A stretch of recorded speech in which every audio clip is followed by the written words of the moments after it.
Recently আপনারা দেখেছেন যে বেশ কিছু নিউজে ফলো করে প্রচার হয়েছে যে কানাডার গভর্নমেন্ট চাচ্ছে হিউজ পরিমাণ ভিসা বাতিল করার ক্ষমতা। তো কেন কানাডার গভর্নমেন্ট ম্যাসিভ ভিসা ক্যান্সেলেশন পাওয়ারটা চাচ্ছে, আর এইটা স্পেসিফিক দুইটা কান্ট্রির নাম উঠে এসেছে, বাংলাদেশ এবং ইন্ডিয়া। কেন বাংলাদেশ এবং ভারতের এক্সিস্টিং ভিসা হোল্ডারদের ভিসাটা বাতিল করতে চাচ্ছে, আর এই বাতিল আপনারা কিভাবে এড়াতে পারেন সেটাই আলোচনা করব আজকের এই ভিডিওতে। চলুন শুরু করা যাক। তার আগে বলে নিচ্ছি, যারা আমাদের চ্যানেলে নতুন বা আমাদের চ্যানেলটি এখনো সাবস্ক্রাইব করেনি, please hit the subscribe button. আর যারা অলরেডি সাবস্ক্রাইব করেছেন তাদেরকে অসংখ্য ধন্যবাদ।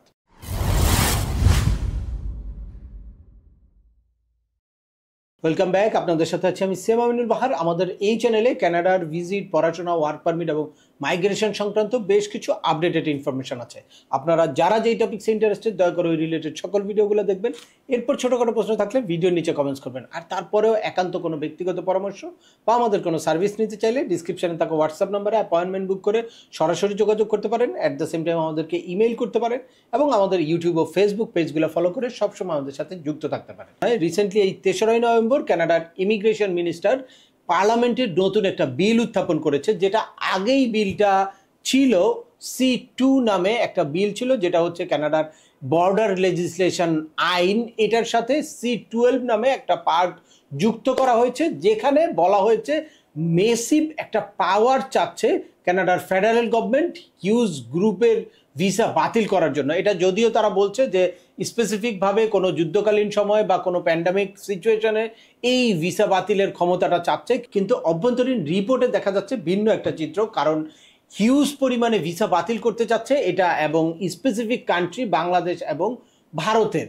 বাংলাদেশ এবং ভারতের নাম উঠে আসার কারণ হচ্ছে এই বাংলাদেশ ভারতের রিসেন্টলি ভিজিট ভিসা নিয়ে হিউজ পরিমাণে অ্যাসাইলাম সিক করেছে ওখানে। অ্যাট দ্য সেম টাইম এই ভিসাগুলো পর্যালোচনা করে দেখা গেছে ওখানে হিউজ পরিমাণে ফেক ডকুমেন্টও দেওয়া হয়েছে। তো এ কারণে যখন যে কেউ বর্ডারে যাচ্ছে তাদেরকে ভেরিফিকেশন করছে, সে কারণে অনেককে বর্ডার থেকে ফেরত দিচ্ছে।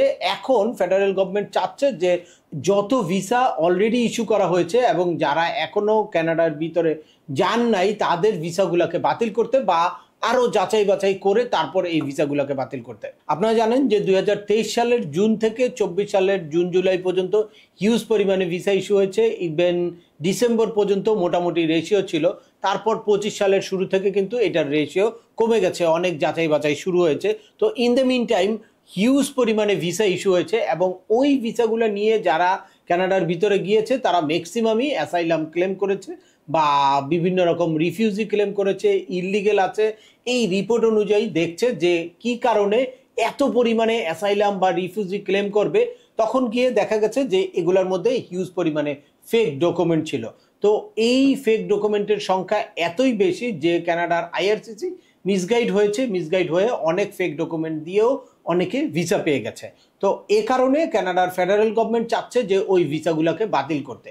তো আপনাদের হাতে যাদের এক্সিস্টিং ভিসা আছে, এখানে এমন হতে পারে যে অনেকের সকল ডকুমেন্ট ঠিক থাকার পরেও তাদের ভিসা বাতিল হতে পারে। কারণ যখন একটা জিনিস রিভিউতে নেয়, রিভিউতে নেওয়ার পরে কোনো কিছু মিসম্যাচ করলেই আপনার ভিসাটা কিন্তু বাতিল করতে পারে। তো সে কারণে আপনারা যারা অলরেডি ভিসা হাতে নিয়ে ওয়েট করছেন কানাডা ভিজিট করার জন্য, তাদেরকে আমি বলবো যে দ্রুত আপনারা কানাডা ভিজিট করার চেষ্টা করেন।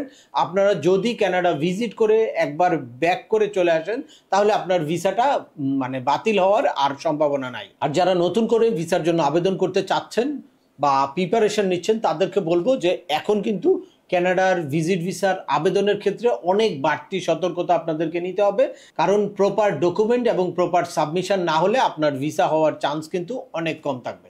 এজন্য সঠিক প্রস্তুতি এবং সঠিকভাবে ডকুমেন্টেশন, ফাইলিং এবং আপনার পারপাসটা যদি ক্লিয়ার করতে পারেন, তাহলেই কানাডার ভিসা হতে পারে। ফাইনালি বলবো যে এই আইনটা কিন্তু মাত্র সংসদে উত্থাপন করা হয়েছে, এখনো সংসদে পাশ করা হয় নাই। তারপরেও যেহেতু গভর্নমেন্ট এরকম একটা আইন অলরেডি সাবমিট করা হয়েছে, যেটা পরবর্তী ভিসা আবেদনের ক্ষেত্রে আইআরসিসি কিন্তু আরো অনেক বেশি যাচাই বাছাই করবে। এই জিনিসটা ক্লিয়ার হয়ে গেছে, এখন ওপেন হয়ে গেছে। তো দ্যাটস ওয়াই আপনাদের ভিসা আবেদনের ক্ষেত্রে যেরকম বাড়তি সতর্কতা অবলম্বন করতে হবে, অ্যাট দ্য সেম টাইম যাদের ভিসা আছে তারাও এই ভিসা নিয়ে খুব দ্রুত কিভাবে ফ্লাই করা যায় বা ফ্লাই করার আগে কি কি প্রস্তুতি নেওয়া দরকার, কিভাবে ডকুমেন্ট আপনার সাথে রাখতে হবে এবং আপনার কোন ফাইলটা সাবমিট করা হয়েছিল ওই ব্যাপারে আপনাকে সচেতন থাকতে হবে বা ওই ব্যাপারে আপনাকে জানতে হবে। না জানলেও আপনি আপনার এজেন্সির সাথে যোগাযোগ করে ওই ফাইলগুলো সম্পর্কে জেনে নেন এবং ওইটার সাথে আপনার রিয়েলিটিটাকে কিভাবে ম্যাচ করা যায় সেটা নিয়ে একটা প্ল্যান করে তারপর আপনারা ফ্লাই করবেন। তো আজকের ভিডিওটা দীর্ঘায়িত করছি না, আশা করি এই ভিডিও থেকে আপনারা যারা কানাডার ভিজিট ভিসা হোল্ডার আছেন তারা কিভাবে আপনাদের ভিসাটাকে বাঁচাতে পারেন বা নতুন করে ভিসা দেওয়ার ক্ষেত্রে কি ধরনের সতর্কতা অবলম্বন করতে পারেন সে ব্যাপারে ক্লিয়ার একটা ধারণা পেয়েছেন। তারপরেও আপনাদের যদি এই সংক্রান্ত কোনো রকম কোনো প্রশ্ন থাকে অবশ্যই আমাকে কমেন্টস করে জানাবেন। আর ভিডিওটি ভালো লাগলে বা তথ্যবহুল মনে হলে লাইক দিয়ে আপনার বন্ধুদের মাঝে শেয়ার করে দিবেন যাদের এই ইনফরমেশনগুলো অত্যন্ত প্রয়োজন। আবার দেখাবেন নতুন কোনো গুরুত্বপূর্ণ টপিকস নিয়ে। সে পর্যন্ত সবাই ভালো থাকবেন, সুস্থ থাকবেন এবং আমাদের চ্যানেলের সাথেই থাকবেন। আল্লাহ হাফেজ।